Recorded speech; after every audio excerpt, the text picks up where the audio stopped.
2025 March మాసంలో అంటే 2025 March 29వ తేదీ శని గ్రహం మార్పు అనేది జరగబోతున్నది. అంటే ఏదైతే ఈ కుంభరాశిలో సంచారం చేస్తున్నారో ఇక మీద 2025 మార్చ్ 29వ తేదీ తర్వాత ఆయన కుంభరాశి నుంచి మీనరాశికి వెళ్ళి సంచారాన్ని ప్రారంభం చేయబోతున్నారు. 2025 మార్చ్ 29వ తేదీ నుంచి 2027 జూన్ వరకు కూడా మీనరాశిలో శనిగ్రహ సంచారం జరుగుతున్నది. ఈ ట్రాన్సిషన్ ఏదైతే ఉందో, ఈ శనిగ్రహ మార్పు ఏదైతే సంభవిస్తూ ఉందో, ఈ శనిగ్రహ మార్పు వలన ద్వాదశ రాశుల వాళ్ళకి ఎలాంటి ఫలితాలు గోచరిస్తున్నాయని తెలుసుకుందాం. ముఖ్యంగా ఏళ్నాటి శని, అర్ధాష్టమ శని, అష్టమ శని, పంచమ శని అంటే చాలామందికి ఒక భయం అనేది ఉంటుంది. అంటే ఏ కష్టం వచ్చినా కూడా అది నాకు శనిదేవుడి ఇంపాక్ట్ అని అనుకుంటూ ఉంటారు. ఇక్కడ ఏంటి అంటే గోచారం వేరు, మన స్వజాతకం వేరు. గోచారంలో ఒక రాశి నుంచి ఇంకొక రాశికి ఒక గ్రహం మారుతూ ఉన్నప్పుడు, అంటే ఇప్పుడు కుంభరాశి నుంచి శని మీనరాశికి వెళ్తున్నాడు. ఈ మీనరాశికి మీ జాతకంలో శని ఎన్ని అష్టకవర్గ బిందువులు ఇచ్చాడు అన్నది చాలా ఇంపార్టెంట్. అష్టకవర్గ బిందువులు చాలా ఇంపార్టెంట్ అండి.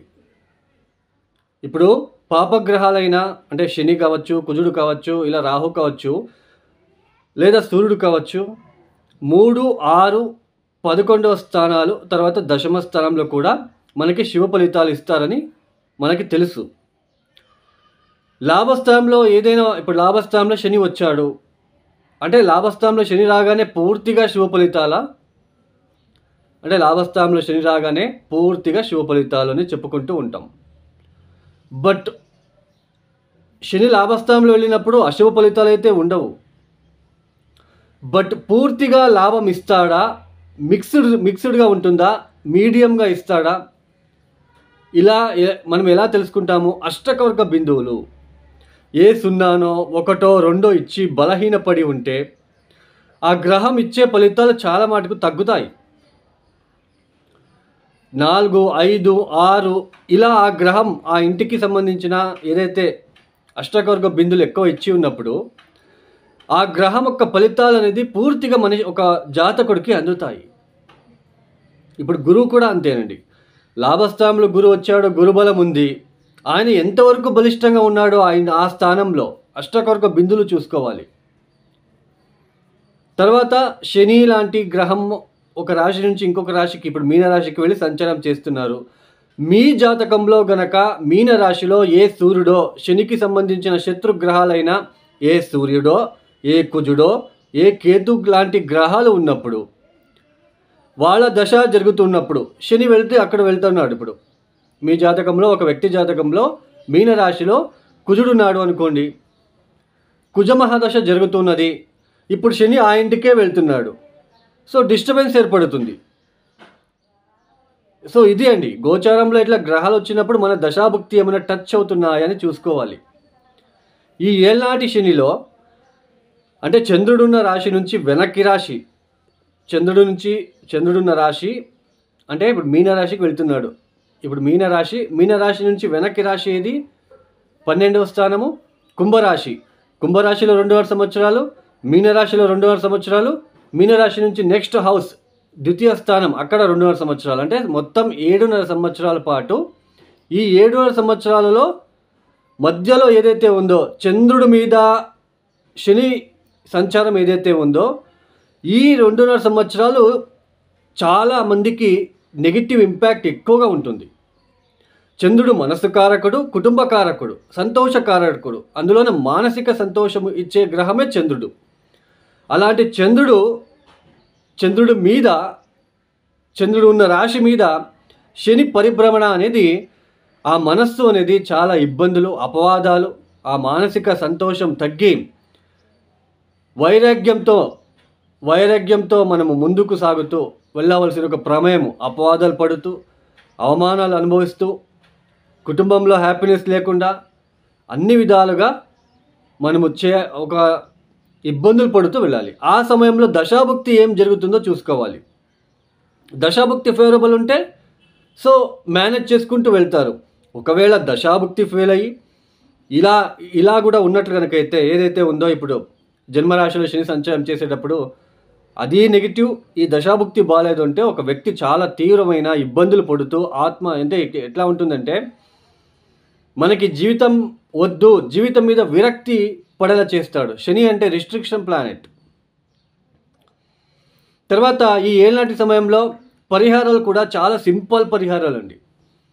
పరిహారాలు అనగానే చాలామందికి ఏంటి అంటే ఏదో ఒక జంప్ స్టోన్ వేసుకోగానే ఆ కర్మ తగ్గుతుంది అని ఒక థాట్ వచ్చి ఉంటుంది. అలాంటివన్నీ ఉండదండి. ఒక జంప్ స్టోన్ వేసుకోగానే మనకి ఆ గ్రహం మనకి మంచి ఫలితాలు ఇస్తుంది, దట్ ఈజ్ రాంగ్. ఎప్పుడు దశాభుక్తిలో కావచ్చు లేదా ఇలా గోచరంలో ఎలాంటి శని సమయంలో కావచ్చు కొన్ని సింపుల్ పరిహారాలు మనమే చేసుకుంటూ వెళ్ళాలి తప్ప సో ఎక్కడో ఆన్లైన్ పూజలు సో ఇవన్నీ పనికి రావు, ఫలితాలు కూడా రావు. సో ఇక ద్వాదశ రాశిలోకి వెళ్ళిపోదాం. ఇక వృషభ రాశి. ఈ వృషభ రాశి వాళ్ళకి శని రాజయోగకారకుడు 2025 మార్చ్ 29వ తేదీ నుంచి ఆయన లాభస్థానంలో సంచారం చేస్తున్నారు. ఈ వృషభ రాశి వాళ్ళకి లాభస్థానంలో శని సంచారం ఏదైతే ఉందో చూడండి, ఈ లాభస్థానంలో శని లాంటి గ్రహం, అందులోనే నవమాధిపతి లాభస్థానంలో రావడము చాలా విశేషమైన యోగం. దశమాధిపతి కూడా అవుతున్నాడు. దశమాధిపతి నవమాధిపతి వెళ్ళి లాభస్థానంలో సంచారం అనేది చాలా మంచి ఫలితాలు ఇస్తుంది. ఉద్యోగం విషయంలో చాలా అభివృద్ధిదాయకంగా ఉంటుంది. ఉద్యోగం మారాలనుకున్న వాళ్ళకి ఇది రైట్ టైం. మంచి ఉద్యోగం వచ్చే ఆస్కారం ఉంటుంది. ప్రమోషన్స్ వచ్చే ఆస్కారాలు ఉంటాయి. బిజినెస్లో చాలా లాసెస్ ఫేస్ చేస్తూ చాలా ట్రబుల్స్ ఫేస్ చేస్తున్న వాళ్ళు కూడా ఈ సమయంలో ఆ బిజినెస్ మళ్ళీ టర్న్ అయ్యి మనకి మంచి గ్రోత్ తీసుకొని వెళ్ళిపోతుంది. ఈ 2.5 సంవత్సరాలు అంటే ఆల్రెడీ బిజినెస్ చేస్తూ లాసెస్ అనుభవిస్తూ చాలా ఒడిదొడుకులు ఫేస్ చేస్తూ ఇంకా నా పని అయిపోయింది, ఇంకా బిజినెస్ నేను చేయలేను అనుకున్న వాళ్ళు కూడా ఈ లాభస్థానంలో శని ఎప్పుడైతే వెళ్తున్నాడో అప్పటి నుంచి కూడా చక్కని మంచి ఫలితాలు రాబోతున్నాయండి. బిజినెస్లో చాలా బాగుంటుంది. మీకు కోర్టు కేసెస్ ఏమైనా ఉంటే దాంట్లో విన్ అవుతారు. యాక్చువల్లీ శత్రువులు కూడా మిత్రులు అవుతారు. సంఘంలో మీకంటూ ఒక గుర్తింపు వస్తుంది. సో ఇలాంటి మంచి ఫలితాలు ఉన్నాయి. బట్ ఇక్కడ ఒక కండిషన్ ఉంటుంది. అవి పూర్తి ప్రమాణంలో మంచి ఫలితాలు ఉంటాయా, అది ఎలా తెలుసుకోవాలి? అష్టకొరక బిందువులు. శని గనక మీ జాతకంలో మీనరాశిలో లాభస్థానం అవుతుంది కదా, రాశి నుంచి లాభస్థానము. ఒకవేళ వృషభ రాశిలో పుట్టి లగ్నం వేరు అయితే దశాభుక్తి ఇవన్నీ చూసుకోవాలి. ఇది బాగా గుర్తుపెట్టుకోండి. లాభస్థానంలో శని సంచారము బాగుందని చెప్పారు, బట్ మాకు బాగలేదు అని అంటూ ఉంటారు. బట్ మీ జాతకంలో లగ్నం ఏది, శని ఒకవేళ బలహీనపడి ఉంటే అక్కడ అష్టకొరక బిందువులు ఏ 0, 1 ఇచ్చి ఉంటే సో మంచి పూర్తిగా శుభ ఫలితాలు రావు. అలా అని లాభస్థానంలో మాత్రం అశుభ ఫలితాలు రావండి. బాగా గుర్తుపెట్టుకోండి. బ్యాడ్ రిజల్ట్స్ ఏమి ఉండదు, బట్ యావరేజ్గా వెళుతుంది తక్కువ బిందువులు వచ్చి ఉంటే. ఇంకొకటి గుర్తుపెట్టుకోండి, ఈ సమయంలో మీకు శని మహాదశ గనక జరుగుతూ ఉండి, ఒకవేళ శని మహాదశ జరుగుతూ ఉండి ఇప్పుడు లాభస్థానికి వెళ్తున్నాడు మార్చి 29వ తేదీ తర్వాత, అష్టకొరక బిందువులు చెక్ చేసుకోండి. ఏ 5, 6 ఇచ్చి ఉంటే వెరీ బెనిఫిషియల్ అండి. ఎంత మంచి మీకు లైఫ్ అంటే ఈ 2.5 years చాలా ప్రాఫిటబుల్గా ఉంటుంది. కొత్త మిత్రులు అంటే మంచి పేరు ప్రఖ్యాతలు ఉన్న మిత్రులు మీకు దొరుకుతారు. వాళ్ళతో మీకు సంబంధాలు ఏర్పడతాయి. సో ఇలాంటి మంచి ఫలితాలు వస్తాయి. సో మంచి ఆలోచన విధానంతో బిజినెస్లో కావచ్చు, ఈ జాబ్లో కావచ్చు మంచి గ్రోత్ చూస్తారు మీరు ఈ సమయంలో. చాలా మంచి ఫలితాలు వస్తాయి మీకు ఇప్పుడు. బట్ అష్టకొరక బిందువులు చూసుకోండి, లగ్నం ఏది చూసుకోండి, తర్వాత దశాభుక్తి చూసుకోండి. ఈ 3 కనుక శనికి ఫేవరబుల్గా ఉంటే మీరు ప్లస్ నెంబర్ 1 పొజిషన్కి వెళ్ళిపోతారు. రాజకీయంలో ఉన్న వ్యక్తులకి అయితే A1గా ఉంటుంది. కాంట్రాక్టర్స్, బిల్డర్స్, శనికి సంబంధించిన బిజినెస్, మెకానికల్ ఇండస్ట్రీస్ కావచ్చు, థర్మల్ ఓరియంటెడ్, స్క్రాప్ బిజినెస్ చేసే వాళ్ళకి ప్రాఫిటబుల్గా లైఫ్ అనేది సాగుతూ ఉంటుంది. చాలా ఎక్సలెంట్ పీరియడ్ అని చెప్పవచ్చు. బట్ ఇక్కడ ఏంటి, ఈ లాభస్థానంలో సంచారం చేసేటప్పుడు చాలా జాగ్రత్తగా ఉండాలి. అహంకారంతో కింద పనిచేసే వాళ్ళని అణిచివేయాలని అనుకోవడము, వాళ్ళని తొక్కి పడేయాలని అనుకోవడము, వాళ్ళని చిన్నచూపు చూడడం, ఇవన్నీ చేయకండి. ఈ సమయంలో మీరు ఎంత అయితే అంత మంచి పనులు చేసుకుంటూ వెళ్తే మంచిది. ఎందుకంటే నెక్స్ట్ 12th హౌస్కి వెళ్ళిపోతాడు. 12వ స్థానం నీచ క్షేత్రం, అది వెరీ బ్యాడ్ ప్లేస్మెంట్ శనికి, అది మేషరాశి అనేది. అప్పుడు మిమ్మల్ని ఇబ్బంది పెడతాడు. సో ఇప్పుడు మనకి టైం బాగుంది అన్నప్పుడు, మన చేతిలో 10 రూపాయలు ఉంది అన్నప్పుడు, ఎవరైనా వచ్చి అడిగినా ఇన్సల్ట్ చేయకుండా మీకు ఇవ్వాలని మనసు లేకపోయినా, నాకొద్దు, నేను ఎందుకు ఇవ్వాలి, నాతో ఉంటే బాగుంటుంది, నాకేమైనా ఖర్చులకు వస్తుందని మీరు అనుకుంటే వాళ్ళని కించపరచకుండా ఏదైనా నచ్చజెప్పి పంపించండి. ఇన్సల్ట్ చేయడము, వాళ్ళని చిన్నచూపు చూడడము, ఇట్లాంటివి చేసినట్లయితే మంచిది కాదు.